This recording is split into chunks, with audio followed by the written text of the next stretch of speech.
குட்டீஸ் எல்லாருக்குமே வந்து பார்த்தீங்கன்னா, ஒரு சிறப்பான வணக்கங்கள்ப்பா. 12th பொதுத்தமிழ் ரொம்ப ரொம்ப ஈஸியா இருந்துச்சு. 11th தமிழ் ரொம்ப ரொம்ப மோசமா கேட்டிருந்தாங்க. இப்போ 12th இங்கிலீஷ் எப்படி கேட்டிருக்காங்கன்னு சொல்லுங்க. ஏன்னா உங்களுக்கு ஈஸியா வந்துருது. பாவம் 11th பசங்களுக்கு ரொம்ப ரொம்ப வச்சு செய்றாங்க. நேத்து வந்து 90 மார்க்குக்கு எடுக்கக்கூடிய ஸ்டூடண்ட்ஸ் எல்லாம் கூட 60, 50ன்னு தான் சொல்றாங்க. சரி எப்படி இருந்துச்சு அப்படின்றத கீழ கமெண்ட்ல சொல்லுங்க. டைம் வந்து பார்த்தீங்கன்னா 1 மணி கிட்ட ஆகப் போகுது. ஸோ ஆன்சர் கீ வந்து கீழே டிஸ்கிரிப்ஷனில் நம்முடைய டெலகிராம் குரூப் இருக்கும். மறக்காமல் வந்து ஜாயின் பண்ணுங்கள். அதில் ஆன்சர் கீ வந்து இருக்கும். ஏ டைப் பி டைப் இல்லை இங்கிலீஷில்.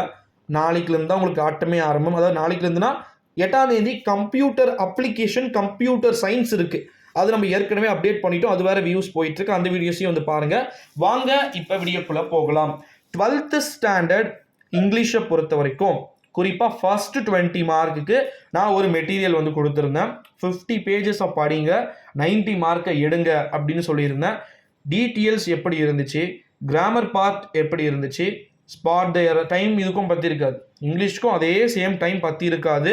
ஏன் அப்படின்னா நம்ம எல்லாத்தையுமே வந்து எழுதணும்ல. டீட்டெயில் 7 டீட்டெயில் எழுதணும். அதாவது 7 டீட்டெயிலாக டீட்டெயிலே கிடையாது. 5 மார்க் கொஸ்டின் 7 கொஸ்டின்ஸ் வந்து இருக்கணும். அதெல்லாம் எப்படி இருந்துச்சு. 1 மார்க்கில் synonyms, antonyms, idioms, spot the error, British English, compound words இதெல்லாம் எப்படி இருந்துச்சு.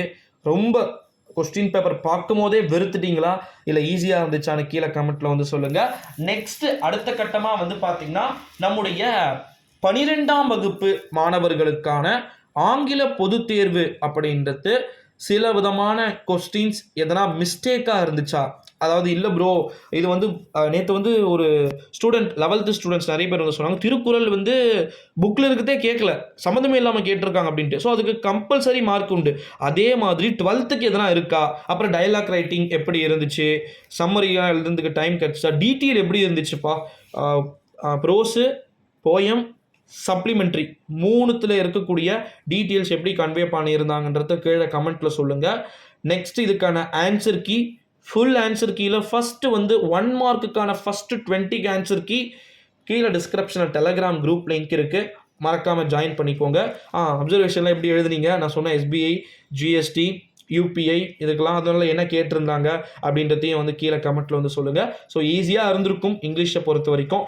சென்டம் மார்க் எடுக்க முடியலனாலும் கூட நான் சொன்ன மாதிரி சிம்பிளாக படிச்சிருக்கிறதுக்கு மட்டுமே வந்து நம்ம மார்க் எடுத்திருக்க முடியும். ஸோ அப்புறமா பொயட் கொஸ்டின்ஸ் ஒரு பொயட்டை கொடுத்துட்டு கீழே 5 கொஸ்டின் கேட்குறது, அது கொஸ்டின்லேயே வந்து ஆன்சர் இருக்குது அப்படின்னு சொல்லியிருந்தேன். ஸோ அதனால் வந்து அதுவுமே உங்களுக்கு வந்து தெரிஞ்சிருக்கும், ஈஸியாக எழுதிருப்பீங்க அப்படின்னு வந்து நினைக்கிறேன். நெக்ஸ்ட் அடுத்த கட்டமாக ஸ்பாட் த எரரும் வந்து ரொம்ப ரொம்ப ஈஸியாக வந்து எழுதிருப்பீங்க. ஸோ அதனால் வந்து எல்லாமே வந்து ரொம்ப ரொம்ப ஈஸியாக இருந்திருக்கும் அப்படின்னு சொல்லிட்டு ஸ்டூடெண்ட்ஸ் வந்து எல்லாருமே வந்து சொல்லியிருக்கீங்க. ஸோ அதனால் வந்து உங்களுக்கு எப்படி இருந்துச்சு, ஏன்னா உங்களை பொறுத்து தான் நாளானிக்கு எழுத போகிற 11th பசங்களுக்கு தெரியும் ரிசல்ட் எப்படின்னு சொல்லிட்டு.